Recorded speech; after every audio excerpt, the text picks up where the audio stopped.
In this guide, I'm going to show you guys how to change your Instagram email address. Let's get started. First, launch your Instagram app. Make sure you have already logged into your account. Now navigate to your profile page. Then go ahead and click on three bars given at the top right.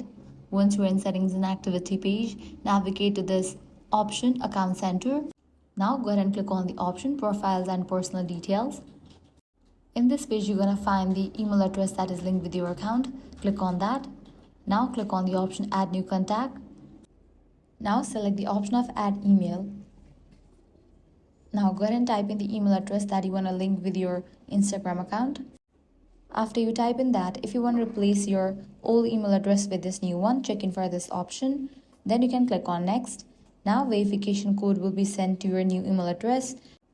You'll need to type in that verification code, and once you do that, your email address will be replaced on Instagram. So this way you can easily change your Instagram email address. If this guide helped you out, do not forget to like, share and subscribe.